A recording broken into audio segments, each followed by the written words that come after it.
Hey, what's up, guys? Yesterday I got diagnosed with seasonal affective disorder. This is something that I've heard about before: winter depression, for the basic terminology. Winter depression, I've heard about it. And I've heard of people, being down in the dumps. And I didn't know that it can affect people at different levels. Now, last year, around this time, I was going through benzodiazepine withdrawal.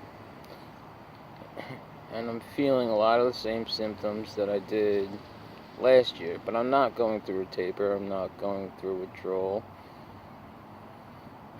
So I spoke to my psychiatrist yesterday. That's when she diagnosed me with it.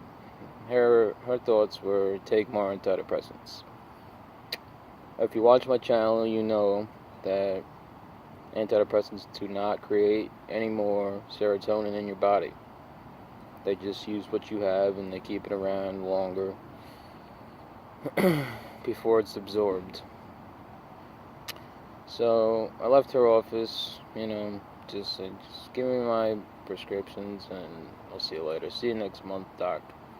Then I saw my functional medicine practitioner. I told him the news that I was diagnosed with seasonal affective disorder. And he said, well, what do you think about it? And I said, it sucks, because I think I had it last year. And I was going through benzo withdrawal last year as well. And he said, well, if you have seasonal affective disorder, depending on the severity, and you're going through benzodiazepine withdrawal, that can be what's known as, what my buddy said, the perfect storm, and he's in the medical field. It's seasonal affective disorder just changes your body chemistry around. It kind of screws around your inner workings, your brain chemicals, how your body is functioning. And then on top of it, the same thing happens, but extremely amplified while you're going through benzo taper, benzo withdrawal, benzodiazepine tapers.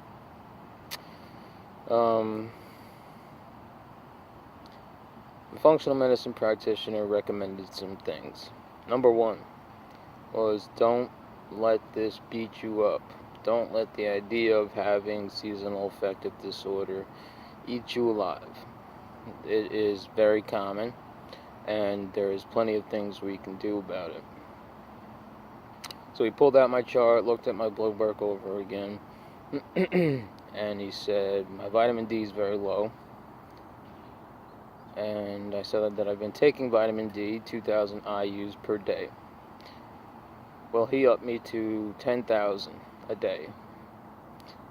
And I've done some research, I've watched videos and read some articles, and people with SAD, seasonal affective disorder, do take a high amount of vitamin D. He also recommended a light lamp, which I've heard about and seen in multiple videos as well. A light lamp has to be 10,000 lux, Lux, and that's the minimum prescription value to be recommended as, I guess, therapeutic light therapy. And what you do is you sit in front of the lamp, for anywhere from 15 to 30 minutes per day. Once you wake up, you're supposed to do it in the morning. It's supposed to reset your circadian rhythm, which is what I'm having a hard time with, because it's cloudy. There's dead leaves and dead trees everywhere. And your circadian rhythm is set by the sun. And when there's not a lot of sun out, your circadian rhythm for some people can get screwed up. It happens to a lot of people. I googled seasonal affective disorder, and it says very common. Well, my doctor said that it happens to a lot of people, and different severities happen. It can be worse for some people, it could be better for other people. More manageable and quickly treatable, versus a little bit more treatment and a little bit more time. So, taking the 10,000 I use a vitamin D3. He said don't take vitamin D2. If you see D2, that's basically poison for your body. Taking that, he recommended to exercise as well as get the light lamp. Light lamp, he said, is crucial to resetting my circadian rhythm. I'm having a hard time falling asleep at night. And when I wake up, even though I've slept 10 hours, 8 hours, 6 hours, whatever amount that I sleep, I'm exhausted.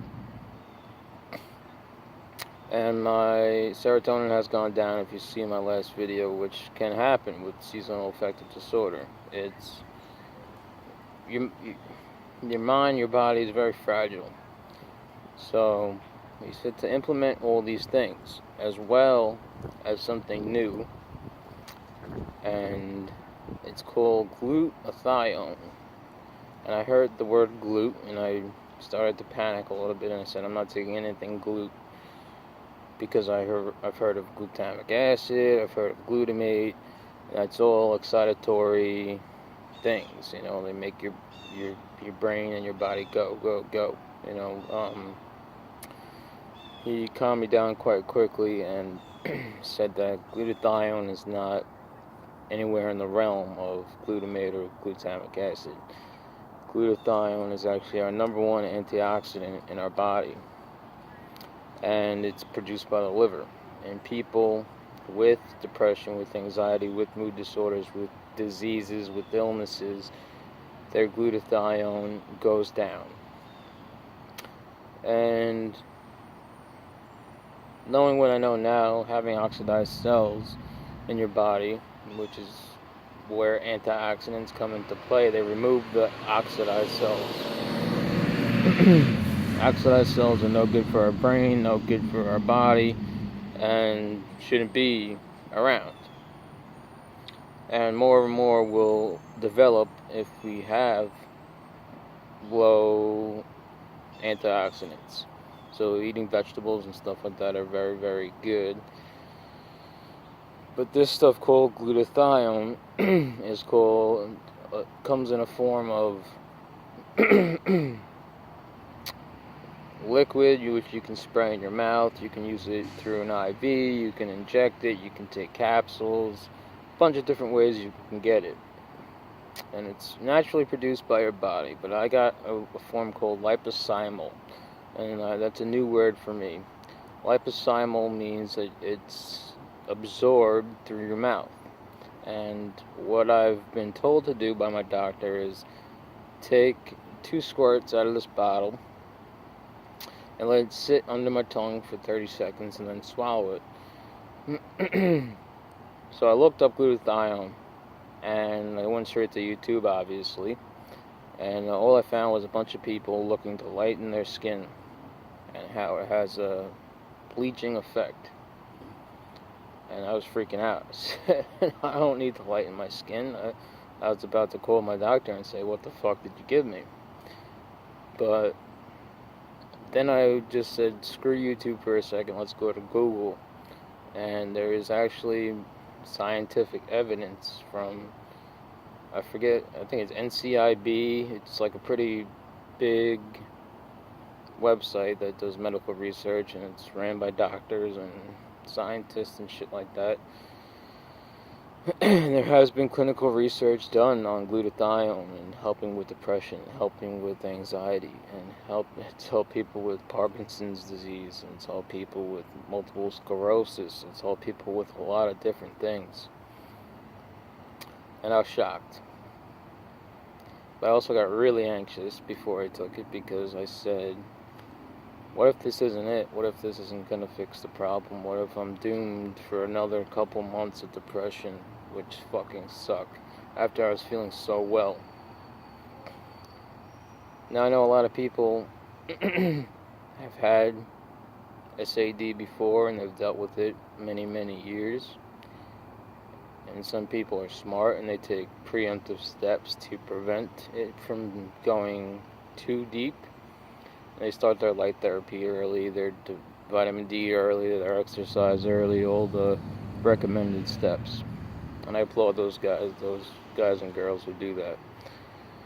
But being new to it, I'm going to do everything that I can.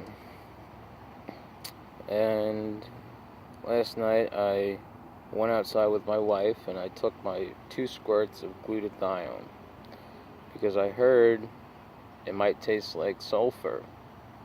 Ooh. Anyways, you know what sulfur tastes like or smells like, rotten eggs. So I went outside and I brought out a drink just to wash my mouth out in case I threw up, in case I had to spit it out. It tasted actually pretty good. And I took it, let it sit in my mouth for 30 seconds. And I do that twice a day, in the morning and at night. And my wife looked up and she said, "Look at how beautiful the stars look." And I looked up and they looked absolutely amazing. And I started laughing. And it wasn't like a maniacal laugh, like I was going nuts or something like that. It was my legitimate laugh. Because I had told my wife, I was watching this one YouTuber and they said to embrace your winter depression. Embrace the grayness. Embrace the dead leaves, and the dead trees, and the cloudy skies, and the no sunlight. Started laughing. And my wife said, "Are you okay?" And I said, "Yeah." And I told her about the YouTube story, and she started laughing as well. I said, "It looks depressing outside. No wonder people get depressed in the winter." So, that's my story so far with seasonal affective disorder. My mother actually sent me a link to 60 different things you can do to help treat and get by seasonal affective disorder or winter depression. I'm going to make another video on that. I just need to either write them down or find a different phone or video camera I can record it on, so I can just read them off instead of writing them down. So anyways, that's my story for seasonal affective disorder. I'm going to do everything my doctor told me and hope for the best. If anybody else suffers with seasonal affective disorder, let me know what you guys think about it or what you do to get by every winter. So, everybody, please keep your heads up, please keep fighting, and please keep surviving. We'll all get through this winter, and we're all going to feel better very soon. Maybe we just induce a coma until March, till the sun comes out. That'd be great, right? Just kidding. I'll see you guys next video.